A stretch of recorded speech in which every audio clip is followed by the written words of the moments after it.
যে 4টা গ্রুপ দেখতেছো, এই 4টা গ্রুপে টিসির কার্যক্রম সম্পন্ন হচ্ছে। মানে জিএসটি ব্যাচ, এখানে একটা ব্যাচ দেখানো হয়েছে, জিএসটি টর্চার সেল 2.0। এই ব্যাচের সাথে আরও যে 3টা গ্রুপ দেখতেছো, সেই 3টা গ্রুপ হচ্ছে কমন। এবং ব্যাচ 2 এর মেইন গ্রুপ হচ্ছে জিএসটি টর্চার সেল ব্যাচ 2। এখানে দেখো সবাই টাস্ক সাবমিট করতেছে, হ্যাঁ, কোয়েশ্চেন সলভ করে সাবমিট করতেছে। দেখো এখানে একজন গতিবিদ্যা সলভ সাবমিট করছে। এই যে রুটিন অনুযায়ী সবাই সাবমিট করতেছে, তুমি যে প্র্যাকটিস করতেছো কি না সেটা আবার চেক করা হয়। তুমি এই যে সবাই দেখো প্র্যাকটিস সাবমিট করতেছে। তো এই যে টাইম টু টাইম তুমি সাবমিট করতেছো কি না, কখন জমা দিবা, কীভাবে জমা দিবা, এটার আবার ফিডব্যাকও আছে, তুমি ঠিকভাবে জমা দিচ্ছ কি না সেটা দেখো, একজন ফিডব্যাক দিচ্ছে। এরপর রুটিনটা দেখো, প্রিন্ট মেসেজে ক্লিক করলে রুটিন পাওয়া যাবে, সারাদিন কী কী পড়বা, কোন অধ্যায় পড়বা, তুমি কখন জমা দিবা সেটা এই রুটিনের মধ্যে বলা থাকে। ম্যাথ স্কিপ করলে ইংরেজি থাকে, বাংলা থাকে। এবং দেখো কেমিস্ট্রি টপিক বলে দেওয়া হচ্ছে, সেই টপিকগুলো তোমাকে টপিকের ক্লাস আমারগুলো দিয়ে দেওয়া হয়েছে, আমার পেইড ব্যাচের ক্লাস দিয়ে দেওয়া হয়েছে। এখন তুমি দেখো এই অধ্যায় শেষে আবার পরীক্ষা হয়, দেখো পরীক্ষার রেজাল্টও এখানে দিয়ে দেওয়া হচ্ছে। এবং এক্সাম লিঙ্ক রুটিনের নিচে থাকে, এই দেখো এক্সাম লিঙ্ক দিয়ে দেওয়া হচ্ছে, ঠিক আছে। তো দেখো সবাই সাবমিট করতেছে। এবং একটা ইন্টারেস্টিং ব্যাপার হচ্ছে যে দেখো সকালে ঘুম থেকে উঠতে হবে।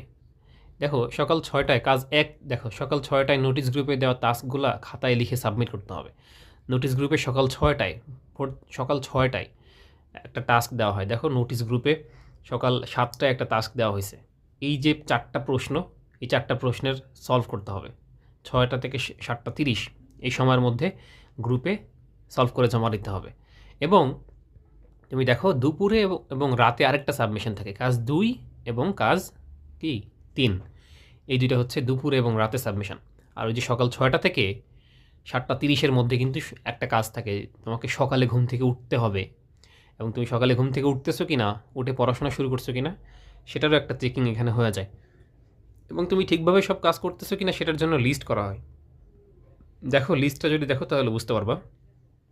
এইখানে দেখো লিস্ট করা হচ্ছে, এই যে লিস্টে দেখা যাচ্ছে যে কে কাজ জমা দিচ্ছে, কে কাজ জমা দিচ্ছে না, ঠিক আছে। এটা হচ্ছে টর্চার সেলের লিস্ট। এবং লিস্টে দেখো সবুজগুলা 1 মানে হচ্ছে জমা দিছো, 0 মানে হচ্ছে জমা দেয় নাই, হ্যাঁ। তো এই লিস্টের উপর ভিত্তি করে রিমুভ লিস্ট তৈরি করা হয়। যারা পড়াশোনা করে না ঠিকভাবে তাদের রিমুভ লিস্টে নাম চলে আসে এবং গ্রুপ থেকে রিমুভ হয়ে যায়। রিমুভ হলে আবার অ্যাপ্লিকেশন দিয়ে যুক্ত হইতে হয়। কী দিয়ে যুক্ত হইতে হয়? অ্যাপ্লিকেশন দিয়ে যুক্ত হইতে হয়।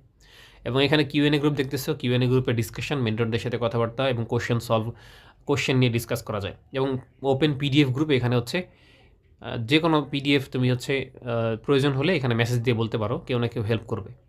আশা করি বুঝতে পারছো। এবং নোটিশ গ্রুপে আমরা গুরুত্বপূর্ণ তথ্যগুলা, গুরুত্বপূর্ণ নির্দেশ